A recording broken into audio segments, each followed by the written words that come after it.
بسم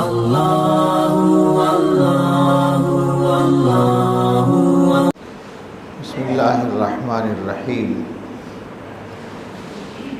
الحمد للہ نحمده ونستعینه ونستغفره ونؤمن به ونتوکل علیہ ونعوذ باللہ من شرور انفسنا ومن سیئات اعمالنا من يهده الله فلا مضل له ومن يضلله فلا هادي له ونشهد أن لا إله إلا الله وحده لا شريك له ونشهد أن سيدنا ونبينا ومولانا محمدا عبده ورسوله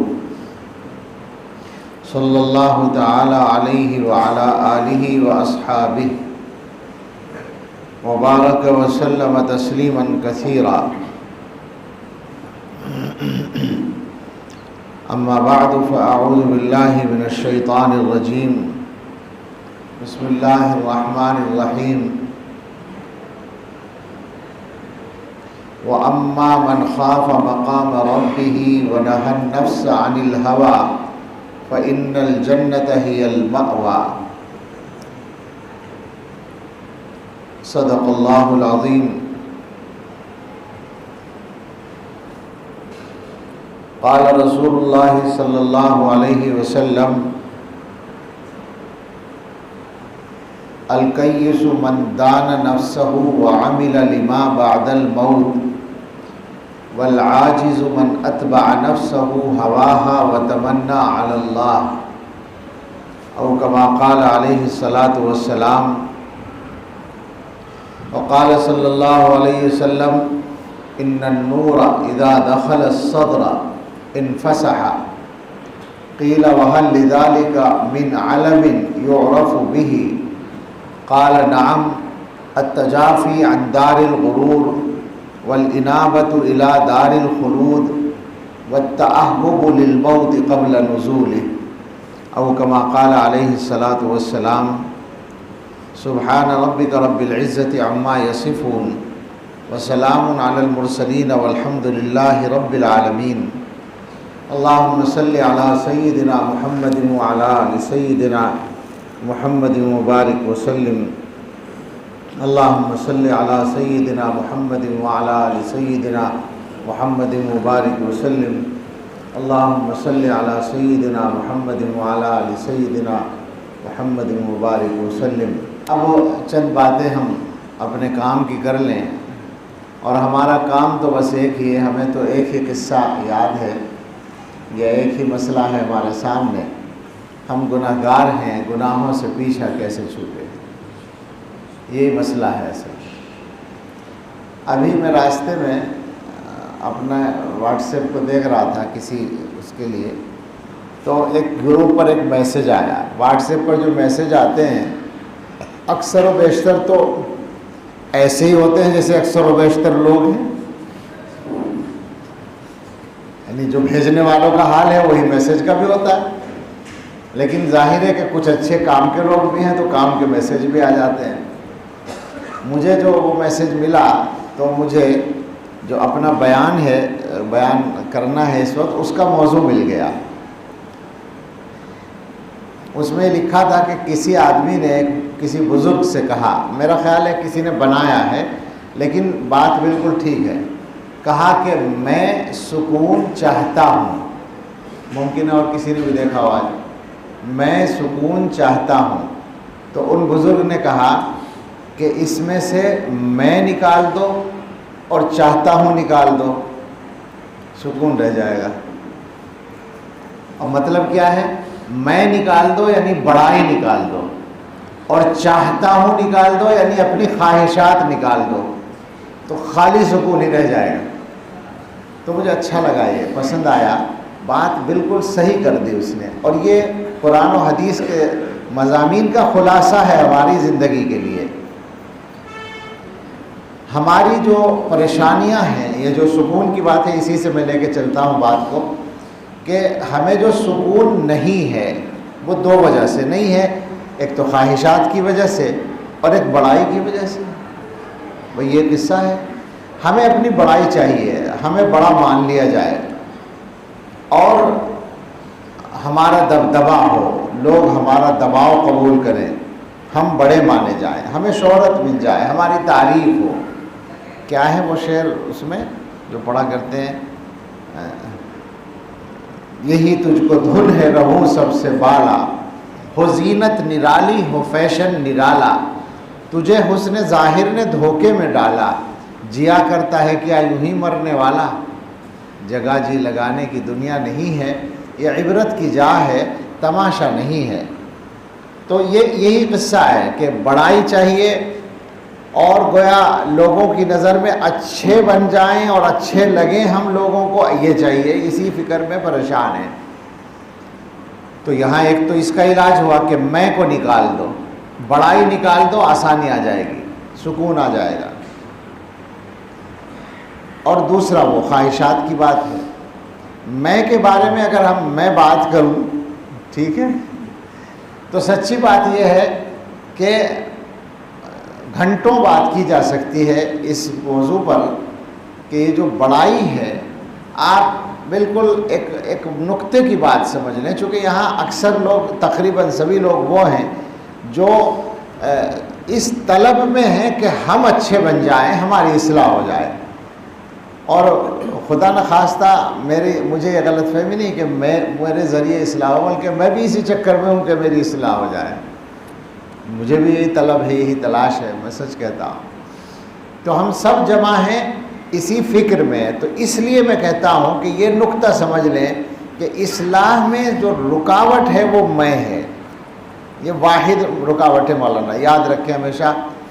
جس دن میں ختم ہو جائے وہیں اصلاح شروع ہو جاتی ہے۔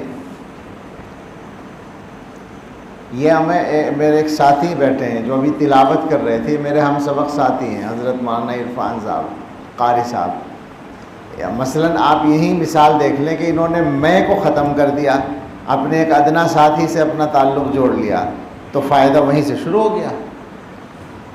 کیا خیال ہے؟ یہ تو بہت بڑی ساتھی ہونا، درسی ساتھی ہیں میرے، دورے کے بھی، تکمیل ادب کے بھی، ہم سبق ساتھی ہیں اور اچھے ساتھی تھے۔ تو یہ رکاوٹ، واحد رکاوٹ ہے، جس دن یہ ختم ہو جائے گی اسی دن آپ اچھے بننے شروع ہو جائیں گے۔ اور اس کو عقلی طور پر سمجھیں، عقلی بات یہ ہے، بالکل عقلی بات ہے۔ میں تو سچ کہتا ہوں کہ مجھے جتنا غور کروں سارا دین بالکل عقل کے مطابق نظر آتا ہے، جو مسئلہ بھی سامنے آ جاتا ہے۔ یہ بالکل عقلی بات ہے کہ اگر آدمی اپنے آپ کو بڑا سمجھ رہا ہے تو اصلاح کیسے ہوگی جب وہ بڑا ہے پہلے سے؟ تو اس کی یعنی مثلاً کوئی بچہ اپنے آپ کو بڑا سمجھنے لگے تو پھر اسے بچوں والی چیزیں کہاں ملے گی؟ اس کا فائدہ جو ہو سکتا تھا وہ نہیں ہوگا۔ تو جہاں بھی کوئی آدمی اپنے آپ کو بڑا سمجھ لے گا تو اس کا مطلب یہ ہے کہ اب وہ چھوٹا تو رہا نہیں، تو پھر اس کو ٹھیک کرنے کی کون ہمت کرے گا اور کیسے وہ ٹھیک ہوگا؟ اور اس نقطے پر بھی اسی کے ساتھ غور کر لیں کہ دنیا میں سب سے بڑا بگاڑ جو آیا کسی شخصیت کے لیے، کسی شخص کے لیے، شخص بولیں تو بہتر ہے، ایک فرد کے لیے، وہ آیا شیطان کے لیے۔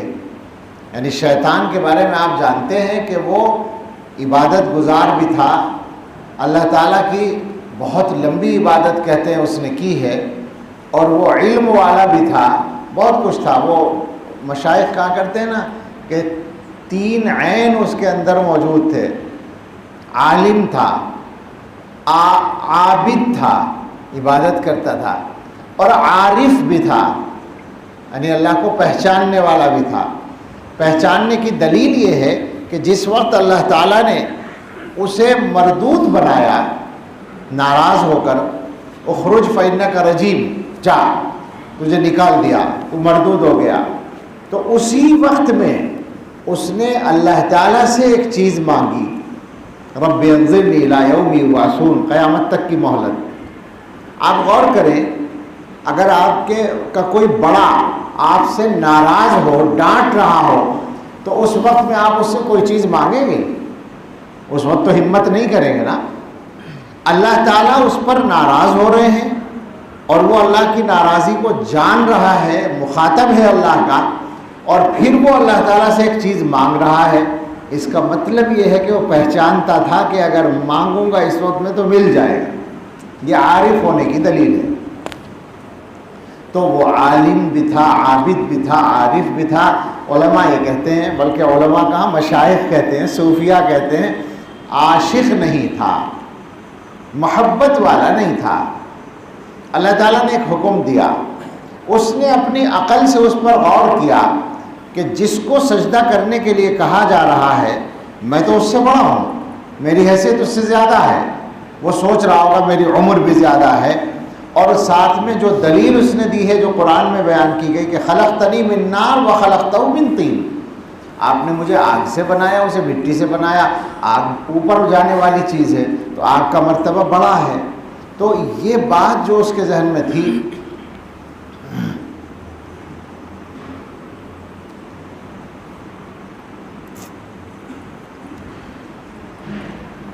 اس نے وہاں اس کو استعمال کیا اور یہ سوچا کہ مجھے سجدہ نہیں کرنا چاہیے آدم کو. اگر عاشق ہوتا یعنی محبت والا ہوتا تو پھر وہ اس پر نہ غور کرتا کہ کیا کرنے کو کہا جا رہا ہے، اس پر غور کرتا کہ کہنے والا کون ہے.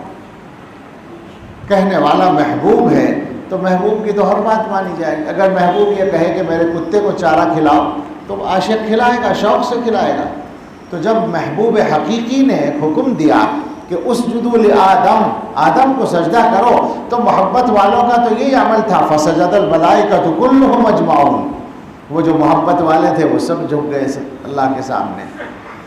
یہ محبت والا نہیں تھا. اور ایک بات یہاں یاد آ گئی تو سن لیں، ہمارے حضرت اس مضمون کو بہت اچھی طرح بیان فرماتے ہیں کہ اپنے شیخ سے محبت پیدا کرنی چاہیے، خالی عقیدت کے چکر میں نہیں رہنا چاہیے. عقیدت تو بڑی آسانی سے ختم ہو جاتی ہے، محبت ختم نہیں ہوتی ہے. سوچیں اس کو، مثال سے سمجھ لیں.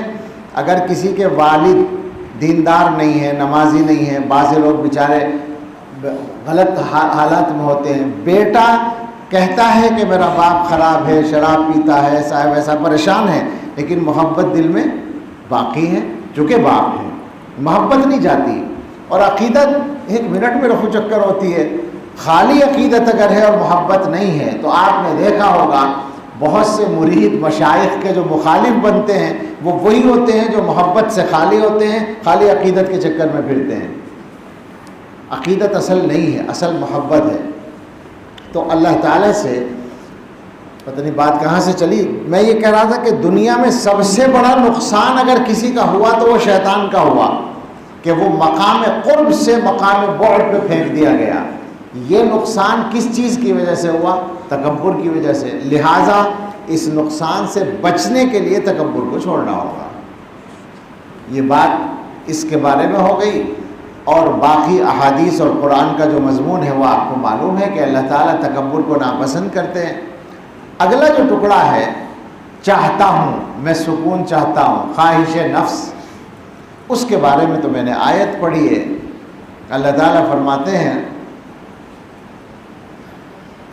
ذرا غور کریں، جو آیت ہے یہ خواہش نفس کے بارے میں، اس سے پہلے ایک آیت اور ہے، فَأَمَّا مَنْ طَغَى وَآثَرَ الْحَيَاةَ الدُّنْيَا فَإِنَّ الْجَحِيمَ هِيَ الْمَأْوَىٰ، جس نے سرکشی اختیار کی اور دنیا کی زندگی کو ترجیح دی تو جہنم ٹھکانہ ہے. بالکل ایک الگ خانہ ہے، جہنم ٹھکانہ ہے اگر سرکشی اختیار کی اور دنیا کی زندگی کو ترجیح دی. کیا مطلب ہے اس کا؟ ظاہر ہے اس کا مطلب یہ ہے کہ آخرت کے نقصان کی قیمت پر دنیا کا فائدہ کیا. دنیا چاہیے چاہے آخرت کا نقصان ہو جائے. وَأَمَّا مَنْ خَافَ، اب یہ اگلا ٹکڑا ہے، وَأَمَّا مَنْ خَافَ مَقَامَ رَبِّهِ، اور جس شخص نے رب کے سامنے کھڑا ہونے کا خوف کیا، ڈرا، وَنَهَى النَّفْسَ عَنِ الْهَوَىٰ، اور نفس کو خواہش سے روکا، فَإِنَّ الْجَنَّةَ هِيَ الْمَأْوَىٰ، تو جنت ٹھکانہ ہے. یہی گویا بنیادی نقطہ ہے اصلاح کے لیے. نمبر 2 پر تکبر ختم کرنے کے بعد اب برائیوں سے بچنے کے لیے اس پر محنت کرنی ہوگی کہ نفس کی خواہش کے ساتھ نہیں چلنا ہے. آسان نہیں ہے مگر اسی پہ آنا پڑے گا، اسی سے کام بنے گا۔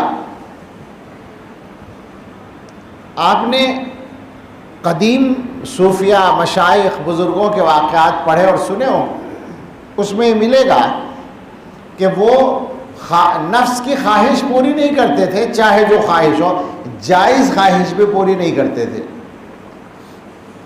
بہت سے مشائخ کے حالات میں یہ سب ملے گا آپ کو۔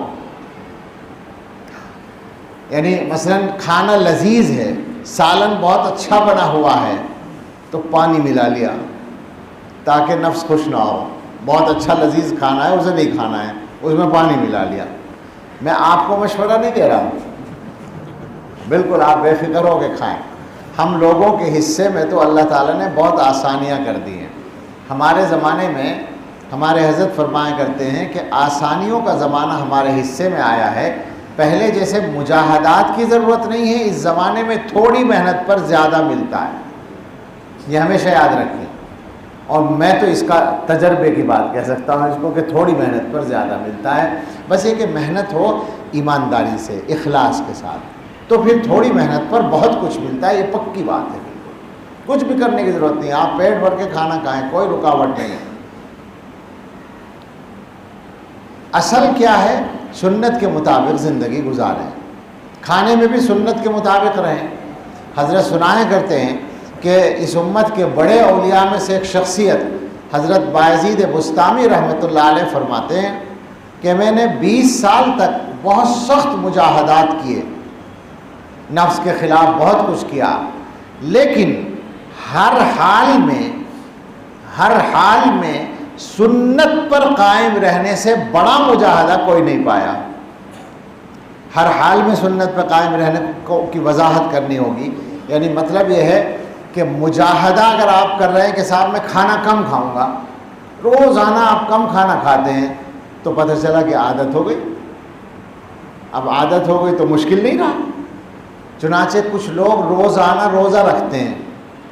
ہمارے حضرت ہی سناتے ہیں کہ ایک صاحب ہمارے یہاں مہمان ہوئے، مہمان خانے میں آ کر ٹھہرے، وہ بچے جا کر ان سے ملے، ان کے حالات معلوم کیے تو پتہ چلا کہ وہ مستقل روزے سے ہیں۔ ان کھانے کو کہا ہوگا، انہوں نے کہا میرا روزہ ہے۔ بھئی آج کیسا روزہ ہے؟ کہا میں روزانہ روزہ رکھتا ہوں۔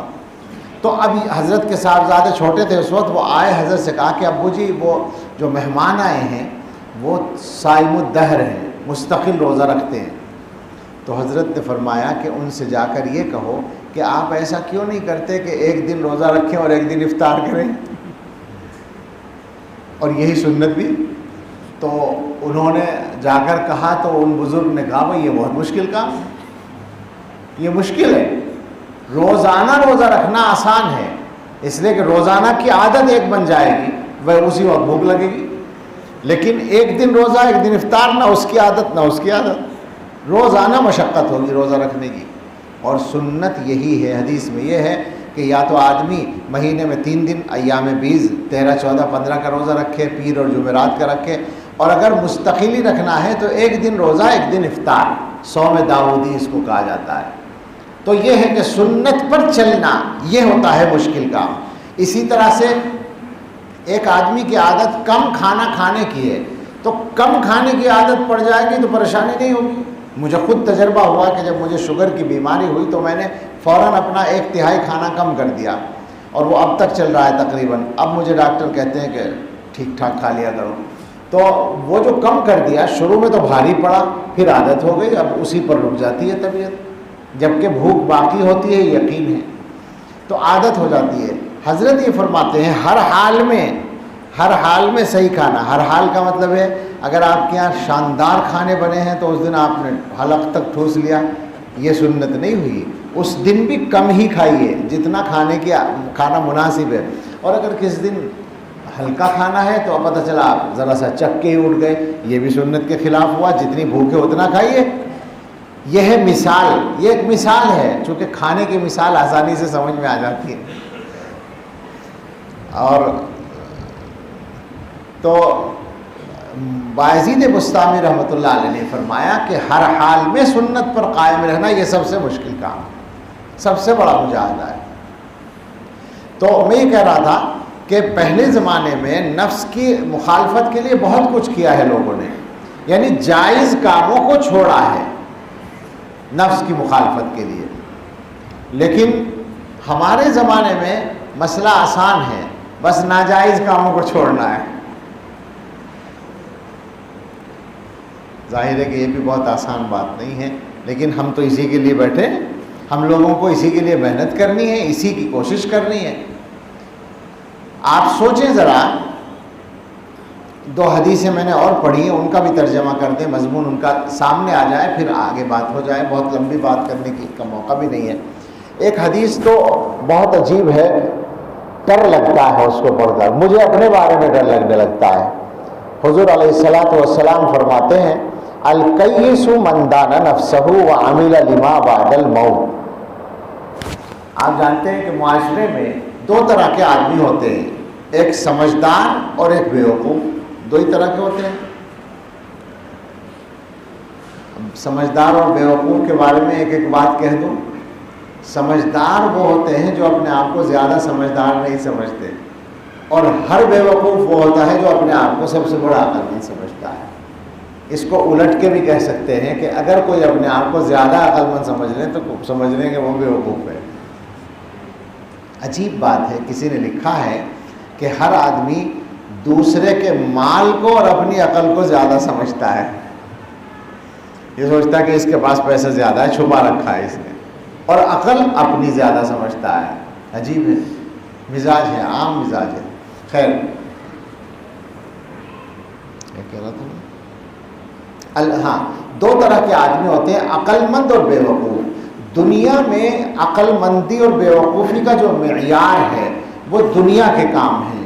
اگر آپ کے گھر میں کوئی آدمی ایسا ہے کہ جہاں جاتا ہے وہ پیسہ کما کے لے آتا ہے، بیوقوف بنا دیتا ہے لوگوں کا، خراب سامان بھی چلا دیتا ہے اور کبھی دھوکہ نہیں کھاتا ہے کسی اس میں، تو آپ کہیں گے بہت سمجھدار آدمی ہے. ہم یہ نہیں کہہ رہے کہ دھوکہ کھانا چاہیے قصداً، لیکن دھوکہ دینا تو نہیں چاہیے.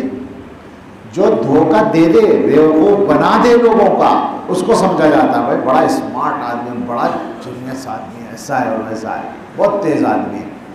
اور اگر کوئی دھوکہ کھا لیتا ہے تو اسے بیوقوف سمجھا جاتا ہے. جبکہ حدیث میں کیا ہے؟ المؤمن غر کریم. مومن جو ہوتا ہے بھولا ہوتا ہے، شریف ہوتا ہے. بھولا، بھولے کا مطلب یہ نہیں کہ باولا، بیوقوف نہیں، بلکہ دھوکہ کھا لیتا ہے، اخلاقاً نظر انداز کر دیتا ہے، چلو یہ اسی طرح راضی ہے، چھوڑو. اور منافق جو ہوتا ہے وہ خب اللئیم، وہ دھوکے باز اور کمینہ ہوتا ہے. تو خیر، 2 طرح کے آدمی ہوتے ہیں، اور دنیا میں عقل مند کسے سمجھتے ہیں اور بیوقوف کسے سمجھتے ہیں آپ کو پتہ ہے. اب آپ سوچیں کہ رسول اکرم صلی اللہ تعالیٰ علیہ وسلم جو دنیا کے سب سے بڑے عقل مند بلا شبہ ہیں، جو سارے کمالات میں سب سے بڑھ کر ہیں، وہ کیا فرماتے ہیں؟ ان کے یہاں معیار کیا ہے عقل مندی اور بیوقوفی کا؟ وہ ہمیں اختیار کرنا ہے. حضور نے فرمایا الکیس، ہوشیار وہ آدمی ہے، من دانا نفسہ، جو اپنے نفس کو رام کرے، تابع کرے، اور وعمل لما بعد الموت، موت کے بعد کے لیے کام کرے، تیاری کرے، محنت کرے. یہ ہے عقل مند آدمی. آپ غور کریں کہ سب کو مرنا ہے، پتہ ہے سب کو، کتنے دن یہاں رہنا ہے یہ بھی پتہ ہے، آگے کتنی لمبی زندگی ہے یہ بھی پتہ ہے. تو اب عقل مند تو وہی کہلائے گا کہ جو دنیا کی فکر میں زیادہ نہ پڑے، دنیا کی زندگی کو بھی آخرت کی تیاری کے لیے استعمال کرے. حضور علیہ الصلوۃ والسلام فرماتے ہیں والعاجز من اتبع نفسہ ہواها وتمنى علی اللہ. عاجز عربی میں بھی بولتے ہیں، اردو میں بھی، مگر اردو میں عاجز کا مفہوم کچھ اور ہے. یہاں عاجز کا مطلب ہے ناکام اور بیوقوف. عقل مند کے مقابلے میں ناکام آدمی، بیوقوف آدمی وہ ہے جو اپنے نفس کو اس کی خواہش کے پیچھے چلاتا رہے. اور آگے اس پہ ذرا غور کیجئے گا کہ کہیں ہمارے اوپر یہ بات صادق تو نہیں آ رہی. بیوقوف وہ ہے جو اپنے نفس کو خواہش کے پیچھے چلاتا رہے اور اللہ تعالیٰ پر تمنائیں کرتا رہے. سوچیں اس کو. کیا ہم لوگ یہی نہیں کرتے ہیں کہ جب جو خواہش ہوتی ہے وہ پوری کرتے ہیں اور اللہ تعالیٰ سے امیدیں رکھتے ہیں کہ ایسا بھی ہو جائے اور ایسا بھی ہو جائے اور ویسا بھی ہو جائے. اللہ تعالیٰ اپنے خاص بندوں کے ساتھ جو معاملہ کرتے ہیں وہ ہمارے ساتھ کریں. یعنی ہم تو اللہ تعالیٰ کی فرما برداری میں عام بندوں کے برابر بھی نہ نکلیں اور اللہ تعالیٰ ہمارے ساتھ خاص بندوں جیسا معاملہ کریں. عجیب بات ہے. یہ ہے بیوقوف آدمی. حضور علیہ السلام نے فرمایا. ایک حدیث اور پڑھی ہے میں نے, وہ بھی بڑی شاندار حدیث ہے. اور کون سی حدیث ہے جو شاندار نہیں ہے؟ حضور علیہ السلام سے ایک سوال کیا گیا, میں غالباً پڑھنے میں بھول گیا شروع میں, اس کا ابتدائی ٹکڑا خطبے کے ساتھ نہیں پڑھ سکا میں. قرآن کریم کی آیت نازل ہوئی, افمن شرح اللہ صدرہ للاسلام فہو علی نور من ربہ فویل للقاسیۃ قلوبہم من ذکر اللہ. مفہوم کہتا ہوں, ترجمہ بالکل لفظی ترجمہ جو ہے وہ سمجھ میں سب کی مضمون نہیں آئے گا. اللہ تعالیٰ فرماتے ہیں کہ جس شخص کے دل کو اللہ نے اسلام کے لیے کھول دیا, سینے کو کھول دیا, اور وہ اپنے رب کی طرف سے ایک نور کے ساتھ رہتا ہے. بس بات یہی ختم ہو گئی, جملہ پورا نہیں کیا گیا. ایسا بھی عربی میں ہوتا ہے. مراد یہ ہے وہ آدمی, اور وہ آدمی جس کا دل سخت ہے. آگے ٹکڑا ہے فویل للقاسیۃ قلوبہم من ذکر اللہ. تباہی ہے ان لوگوں کے لیے جن کے دل اللہ کی یاد سے سخت ہیں, یعنی اللہ کی یاد ان میں نہیں آتی, اللہ کی یاد کے لیے نرمی نہیں آتی.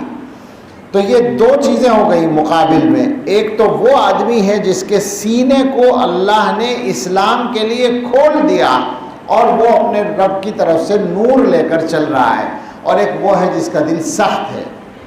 یہ جو مضمون آیا قرآن میں, تو حضرات صحابہ رضی اللہ تعالیٰ عنہم کے بارے میں آپ کو پتہ ہے کہ صحابہ کرام ہر بات کو سمجھتے تھے. بہت سے لوگ صحابہ کا لفظ سنتے ہیں تو یہ سوچتے ہیں بہت سیدھے سادے ملا جی قسم کے لوگ ہوں گے. معاف کیجیے گا, میں جان بوجھ کے لفظ بولا میں نے. ملا جی ہونا کوئی بری بات نہیں, ہم تو خود ہی ملا جی ہیں. لیکن مراد یہ ہے کہ بیوقوف نہیں. حضرات صحابہ کے سلسلے میں جتنا ہم نے پڑھا ہے رضی اللہ تعالی عنہم, ہمارا خیال یہ ہے کہ دنیا میں اتنی ذہین جماعت, اتنا ذہین طبقہ نہیں ملے گا, اتنا سمجھدار طبقہ نہیں ملے گا. اور یہ یوں ہی بات نہیں ہے چلتی پھرتی, بلکہ بات یہ ہے کہ اللہ تعالیٰ نے اپنے آخری نبی صلی اللہ علیہ وسلم کی صحبت کے لیے صحابہ کو باقاعدہ منتخب کیا ہے. حدیث میں یہ لفظ ہے اصطفاہم اللہ لصحبت نبی ولاقامت دینہ. اللہ نے ان کو منتخب کیا اپنے نبی کی صحبت کے لیے اور اپنے دین کو قائم کرنے کے لیے. تو حضرات صحابہ ہر بات کو سمجھتے تھے. اب یہ مضمون آیا تو ظاہر بات ہے کہ یہ عجیب سی نئی سی بات تھی. سینہ کھول دے اسلام کے لیے. سینہ کھولنے کا کیا مطلب ہے؟ کوئی آپریشن کر دے بھئی, یہ بھی ایک کھولنے کا طریقہ ہے, اوپن سرجری کر دیں اس کی اس زمانے کے اعتبار سے. تو حضرات صحابہ کے ذہن میں سوال پیدا ہوا, انہوں نے حضور سے پوچھا یا رسول اللہ اس کا کیا مطلب ہوا؟ تو حضور علیہ السلام نے اس کے جواب میں ایک جملہ فرمایا, ان النور اذا دخل الصدر انفسح. نور یعنی نور ایمان جب سینے میں داخل ہوتا ہے تو سینہ کشادہ ہو جاتا ہے, وسیع ہو جاتا ہے. اب آپ سوچیں آیت کا مضمون بھی تقریباً اسی طرح کا تھا, اور حضور نے جو ارشاد فرمایا وہ بھی لگ بھگ ویسی ہی بات ہو گئی. وہ بھی بالکل عام فہم نہیں ہے. بھئی سینہ کشادہ ہونے کا کیا مطلب ہے؟ تو حضرات صحابہ نے اب کے سوال بدلا. اللہ کی طرف سے ہوتا ہے سب. حضور صلی اللہ علیہ وسلم کا جواب وہ تو ظاہر ہے, وَمَا يَنْطِقُ عَنِ الْهَوَىٰ إِنْ هُوَ إِلَّا وَحْيٌ يُوحَىٰ. حضور کا تو ہر جملہ ہر لفظ وحی الہی ہے. تو حضور نے جو فرمایا وہ بھی اللہ کی طرف سے. اب صحابہ نے پوچھا بدل کر انداز, وَهَلْ لِذَٰلِكَ مِنْ عَلَمٍ يُعْرَفُ بِهِ. اس کی کوئی علامت ہے کیا جس سے پہچان لیا جائے؟ یہ جو قرآن کہہ رہا ہے سینہ کھول دیا جاتا ہے, یہ جو آپ فرما رہے ہیں کہ سینہ کشادہ ہو جاتا ہے, اس کی کوئی پہچان بتا دیجئے. اب ذرا پہچان کو یاد رکھیے گا. حضور نے 3 باتیں فرمائی. التجافی عن دار الغرور, دھوکے کے گھر سے تجافی کا مفہوم جو ادا ہوگا وہ اچاٹ ہونا، یعنی رغبت نہ ہونا۔ رغبت ہوتی ہے نا، آپ سمجھ لیں کہ دو طرح کے گھر ہوتے ہیں۔ ایک گھر کہیں آپ کرائے پر لیتے ہیں اور وہ آپ کا پسندیدہ گھر بھی نہیں، آپ سوچ رہے ہیں کہ بس 2-4 مہینے گزاریں گے پھر کہیں اور چلیں گے۔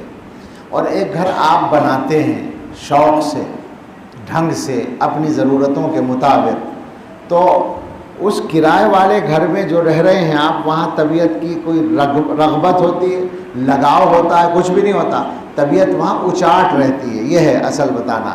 اور اپنا جو گھر ہے اس میں لگتی ہے طبیعت۔ تو حضور نے فرمایا یہ نور سینے میں داخل ہونے کی پہچان ایک تو یہ ہے کہ یہ جو دھوکے کا گھر ہے دنیا، اس سے طبیعت اچاٹ رہے، لگاوٹ نہ ہو، رغبت نہ ہو، محبت نہ ہو، شوق نہ ہو۔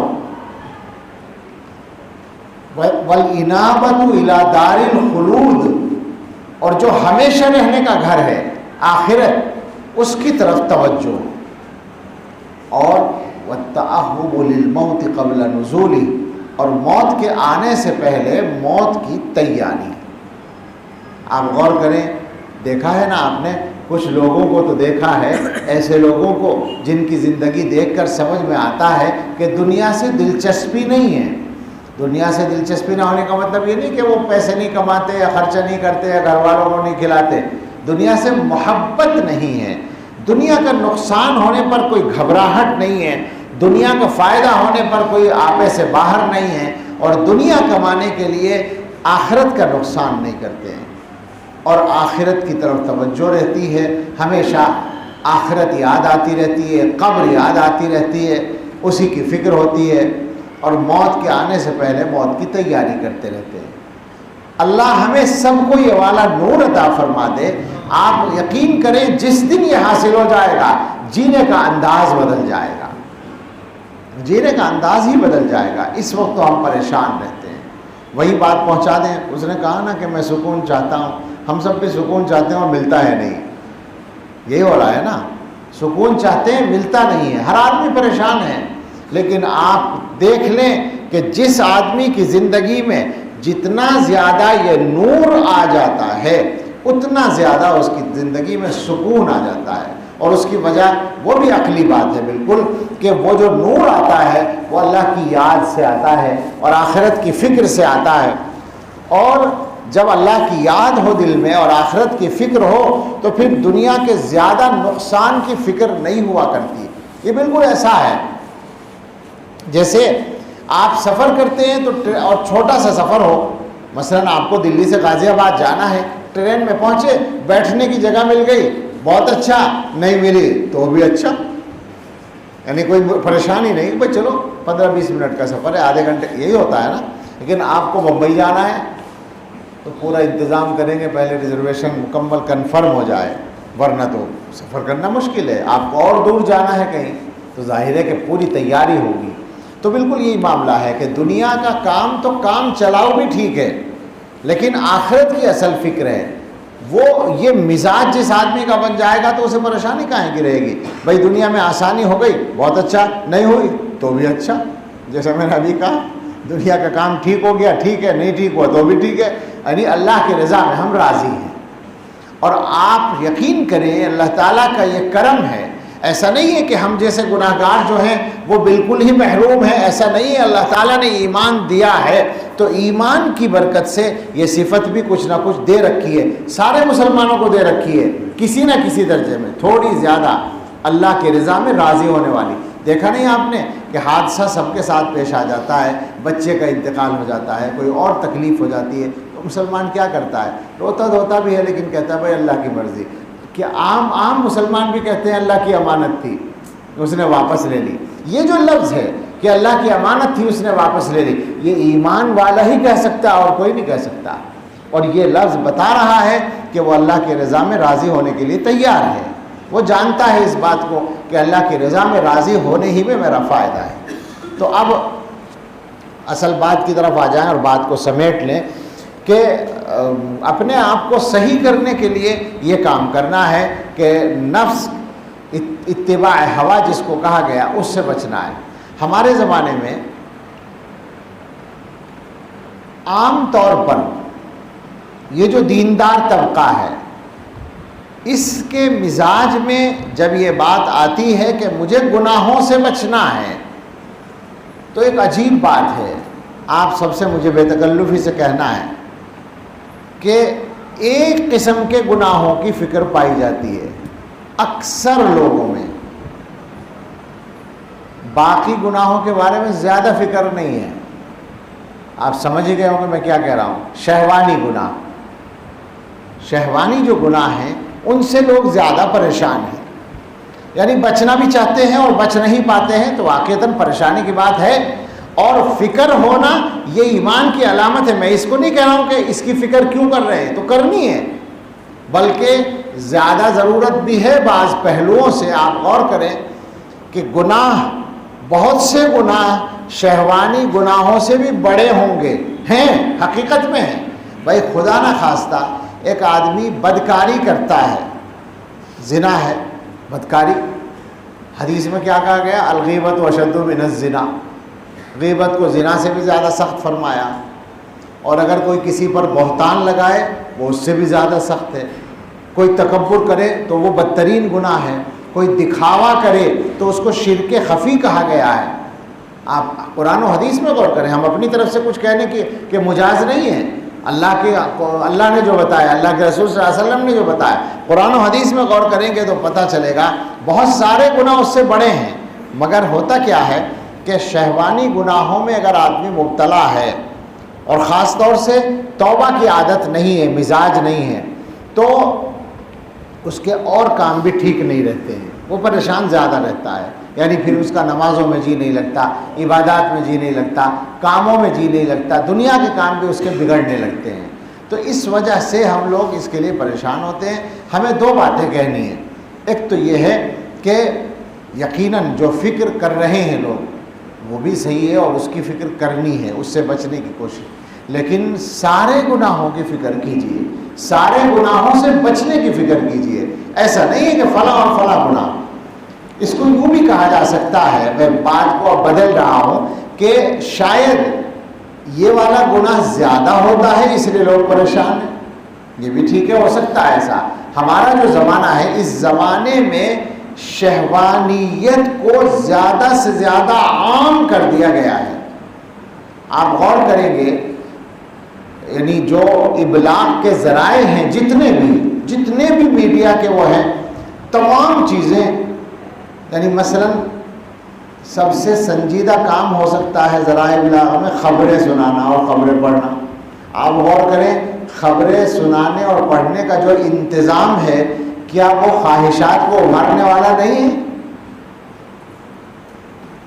سوچیں اس بات کو، سمجھیں، غور کریں اس پر۔ سب سے سنجیدہ کام اس میں یہی ہے کہ خبریں آدمی سنائیں، تو کیا یہ نہیں ہو سکتا تھا کہ کچھ مرد سناتے یا عورتیں سناتی تو وہ ذرا گویا سادگی کے ساتھ نظر آتی؟ نہیں، وہاں دیکھ لیں آپ کیا ہوتا ہے۔ تو جتنے بھی ذرائع ابلاغ ہیں، جتنے بھی پہنچانے کے ذریعے ہیں، وہ اب سوشل میڈیا کی شکل میں عام ہیں، تو ان سب میں جو کچھ آتا ہے وہ خواہشات کو ابھارنے والا ہوتا ہے، اور ظاہر ہے کہ اس کی وجہ سے ایک جوان آدمی پریشان ہوتا ہے، جوان بھی پریشان ہوتا ہے، اور غیر جوان بھی پریشان ہوتے ہیں، کون بچتا ہے؟ سبھی پریشان ہیں۔ ایک تو یہ مسئلہ ہے، اس کو سمجھنے کی ضرورت ہے، اور ایک وہ بات ہے جو میں نے کہی کہ سارے گناہوں کی فکر کیجئے۔ اگر آپ کے مزاج میں جھوٹ بولنے کی عادت ہے تو اس کی فکر کیجئے۔ میں نے یہ دیکھا ہے کہ کچھ لوگ یہ بات بھی بتاتے ہیں کہ میری زبان سے جھوٹ نکل جاتا ہے آسانی کے ساتھ، یعنی اس گناہ کی بھی کچھ لوگ فکر کرتے ہیں۔ لیکن ایک گناہ تو ایسا ہے جس کی فکر کرنے والا میں نے کسی دیندار آدمی کو، یعنی مطلب جو لوگ اب رابطہ کرتے ہیں اپنی اصلاح کے سلسلے میں، ان میں سے کسی کو نہیں پایا، اور وہ ہے تکبر۔ کیا خیال ہے؟ وجہ کیا ہے؟ اس کا احساس نہیں ہوتا، تکبر کا احساس نہیں ہوتا۔ آدمی کیا سوچتا ہے؟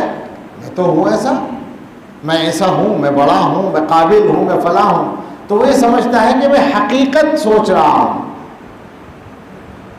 اب یہ نازک سی بات شروع ہو گئی، یعنی باریک بات، کہ ایک آدمی واقعی قابل ہے مثلا اور پھر وہ اپنے آپ کو قابل سمجھ رہا ہو، تو اس میں کیا برائی کی بات ہے؟ یہ تو سچی بات ہے کہ وہ حقیقت سمجھ رہا ہے. تو یہی سے حل کر لو اس مسئلے کو کہ اس میں دو باتیں ہیں. وہ کیوں سوچ رہا ہے کہ میں قابل ہوں؟ اسی لیے نا کہ یہ جو بیٹھا ہے یہ جاہل ہے. کیا خیال ہے بھائی؟ دوسرے کے مقابلے میں اپنے آپ کو قابل سمجھ رہے ہو نا، تو یہ دوسرے کی تحقیر ہوئی. تکبر میں یہ بات شامل ہوتی ہے، دوسرے کو اپنے سے کم سمجھنا.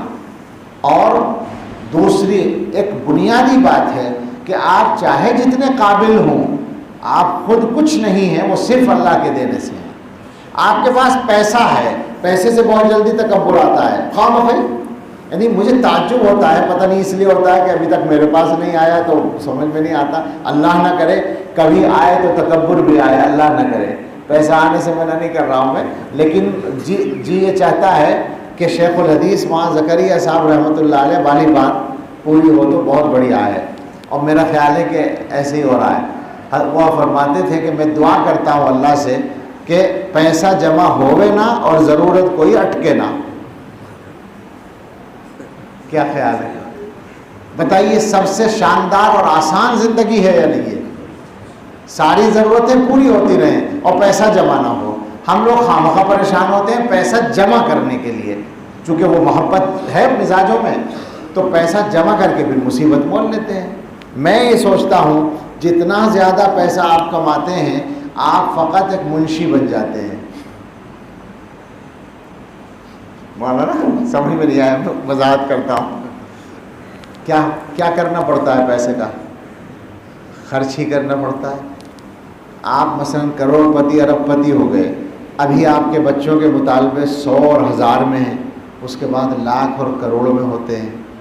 تو اس بچے کو اتنا دینا ہے، اس بچے کو اتنا دینا ہے، اس کو اتنا دینا ہے، اس پارٹنر کو اتنا دینا ہے، اس رشتہ دار کے ہاں شادی ہے اس کے ہاں ابھی تو 1000 دے کے کام چل رہا ہے، اور جب آپ ارب پتی ہوں گے تو کم سے کم 10 لاکھ دینا پڑے گا، اسے اتنا دینا پڑ رہا ہے. اس کے بعد مدرسے والے آئیں گے کہ ہمیں اتنا چاہیے، مسجد والے آئیں گے کہ ہماری مسجد بننی ہے، اسے اتنا چاہیے.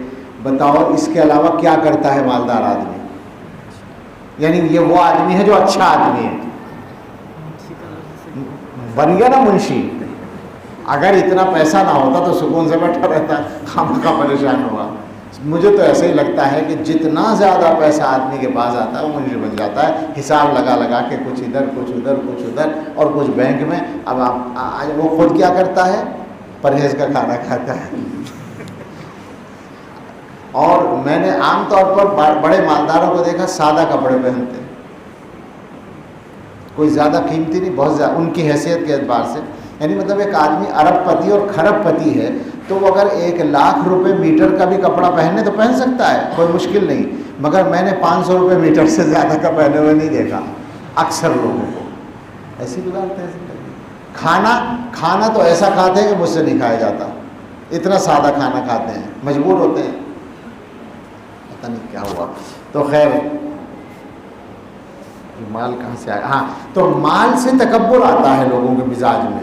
آدمی اگر یہ سوچے کہ یہ مال میرے ہاتھ میں نہیں ہے، یہ تو اللہ نے دیا ہے، پہلے نہیں تھا میرے پاس اب دے دیا اللہ نے، اور اللہ تعالیٰ کو یہ بھی قدرت ہے کہ بعد میں مجھ سے لے لے. کتنے ہی بندے اللہ کے ہیں جو مجھ سے اچھے ہیں، ان کے پاس مال نہیں ہے، مجھ سے زیادہ قابل ہے، ان کے پاس مال نہیں ہے، تو تکبر نہیں آئے گا. علم آ گیا، علم سے بھی تکبر آتا ہے، علم سے بھی تکبر آتا ہے. مگر آدمی اگر سوچے کہ یہ اللہ کا دیا ہوا ہے اور یہ اللہ کی پہچان کے لیے ہے، اللہ کی طرف اس کا دھیان جائے تو تکبر اس کا اتر جائے گا، نیچے آ جائے گا. تو پتہ نہیں کیا، ہاں میں یہ کہہ رہا تھا کہ اس گناہ کا احساس جلدی سے نہیں ہوتا ہے. ہمیں سب کو یہ مزاج بنانے کی ضرورت ہے کہ ہم غور کریں اپنی زندگی میں کہاں کہاں انگلی رکھنے کی گنجائش ہے، کہاں کہاں ہم سے غلطی ہو رہی ہے. انسانوں کے معاملات پر بھی غور کریں. یہ جو مجمع ہے یہ تو دینداروں کا مجمع ہے، بڑی تعداد، زیادہ تعداد ان لوگوں کی جو باقاعدہ سلسلوں میں داخل ہیں اور ذکر کرتے ہیں. ہمارے حضرت فرمایا کرتے ہیں آدمی ذکر بھی کرتا ہے اور گھر والوں پہ سختی بھی کر رہا ہے. آدمی ذکر بھی کرتا ہے اور غصہ بھی کر رہا ہے، کوئی بات ہوئی ہے؟ بالکل ایسے ہی آسان انداز میں فرماتے ہیں کہ حیرت کی بات ہے، آدمی ذکر کرتا ہے اور گھر والوں کا غصہ کرتا ہے، آدمی ذکر کرتا ہے اور گھر والوں کو ستاتا ہے، کتنی غلط بات ہے، کیسے ہو سکتا ہے یہ؟ سوچیں اس بات کو۔ اور بات کیا ہے کہ غصہ کرنے والے جتنے لوگ ہیں، غصہ کرنے کے بعد سب پچھتاتے ہیں، بس یہ ہے کہ غصے پر قابو کرنے کی عادت نہیں ہے۔ ہونا یہ چاہیے کہ غصے پہ قابو کرنے کی عادت، یعنی گھروں کے معاملات میں جو بگاڑ آتا ہے، میں نے جہاں تک سمجھا ہے سب سے زیادہ غصے سے آتا ہے، اور غصہ جو بگاڑ تک پہنچے وہ غصہ وہ ہوتا ہے جو بڑائی کی بنیاد پر آتا ہے۔ آدمی اپنے آپ کو بڑا سمجھتا ہے تو اپنے غصے کو بھی بڑا سمجھتا ہے اور وہ اپنے غصے کا تقاضا پورا کرنا پسند کرتا ہے، اس لیے نقصان ہوتا ہے۔ تو ہم سب یہاں بیٹھ کر، فی الحال تو میں اپنی بات سمیٹتا ہوں، دیر ہو گئی ہے، کہ یہ مزاج بنا لیں، روزانہ اس پر غور کریں کہ کہاں کہاں کمی چل رہی ہے اور اس کو ہمیں دور کرنا ہے۔ یہ بالکل ایسا ہے جیسے کپڑے پہنتے ہیں نا، تو دھیان رکھتے ہیں کپڑے گندے تو نہیں ہو گئے، کپڑوں پر کوئی بھی دھبا لگ جائے تو اگر دھو کر صاف ہو جائے جلدی سے تو دھو لیتے ہیں، نہیں تو کپڑے اتار دیتے ہیں، بدل لیتے ہیں۔ تو یہی کام کرنا ہے، روزانہ دھیان رکھنا ہے کہ کوئی دھبا تو نہیں چل رہا ہے، کوئی گناہ تو نہیں ہو رہا ہے، اس سے پیچھا چھڑانا ہے، اس سے پیچھا چھڑانے کی کوشش کرنی ہے، اپنا مزاج بنانا ہے۔ اب ایک بات اور ہے کہ یہ کام تو کوئی بھی عقل مند آدمی کر سکتا ہے کہ صاحب مجھے گناہ چھوڑنے ہیں، لیکن چھوٹے بھی تو صحیح وہ گناہ۔ وہ لطیفہ پڑھا ہوگا نا آپ نے، سنا ہوگا کہ ایک آدمی نہر کے قریب تھا تو وہ ریچھ جو ہے وہ نہر میں تیرتا ہوا آ رہا تھا، اس نے سمجھا کہ ایک کمبل ہے، اس کے بال بڑے بڑے ہوتے ہیں، وہ اوپر خالی بال نظر آ رہے تھے، تو لالچی آدمی تھا، لالچ جو ہوتا ہے آدمی کو بہت مصیبتوں میں مبتلا کرتا ہے، تو اس نے سوچا کہ یہ کمبل ہے اور کنارے پر آ گیا تو کوئی بھی پکڑ لے گا، کوئی بھی اٹھا لے گا اس کو، تو کود کے جلدی سے پانی میں غوطہ لگایا، اور غوطہ کیا لگایا، کودا پانی میں اور جا کے اس کمبل کے اوپر جھپٹا مارا، کمبل نے فوراً اسے پکڑ لیا۔ اب وہاں جنگ ہو رہی ہے، یہ پیچھا چھڑانا چاہتا ہے، وہ تو ریچھ تھا، اس نے دبا لیا وہ چھڑانے، تو لوگوں نے ادھر یہ سمجھا جو کھڑے تھے کہ شاید کسی چیز میں الجھ گیا اور یہ کمبل لانے کے چکر میں پریشان ہے، تو انہوں نے کہا ارے بھائی کمبل کو چھوڑ کے آ جا، کہنے لگے میں تو کمبل کو چھوڑ دوں، کمبل مجھے نہیں چھوڑتا، پھنس گیا۔ تو کچھ ایسا ہی قصہ ہے کہ آدمی ارادہ تو کر لے چھوڑنے کا، مگر گناہ پیچھا چھوڑے تبھی تو نا، تو وہ طاقت پیدا کرنے کی ضرورت ہے، وہ طاقت ہر ایمان والے کے دل میں پیدا ہو سکتی ہے، بس یہ ہے کہ طاقت والا نام وہاں پہنچنا چاہیے۔ سب سے طاقتور نام اللہ کا نام ہے، اللہ کی ذات سب سے بڑی طاقت ہے، اللہ کا نام بھی سب سے بڑی طاقت ہے۔ اور عجیب بات ہے، اللہ کی محبت کو دل میں تازہ کر لیں کہ کیسا نام ہے کہ دنیا میں آج تک کسی کا نام ہوا ہی نہیں۔ سوچتے ہیں نا اس کو کبھی، اللہ نام کسی کا نہیں رکھا گیا، یعنی دنیا والوں نے اللہ کے ساتھ بہت سے لوگوں کو شریک بنایا، لیکن کسی کا نام اللہ نہیں رکھا، رکھ ہی نہیں سکے۔ وہ اکیلا ہے، وہ اکیلا ہے، اپنے نام تک میں اکیلا ہے، اپنی ذات میں اکیلا ہے، اپنی صفات میں اکیلا ہے، اپنے نام میں بھی اکیلا ہے، اس کے علاوہ کسی کا نام اللہ نہیں ہے، تو اس کی طاقت ہی الگ ہے۔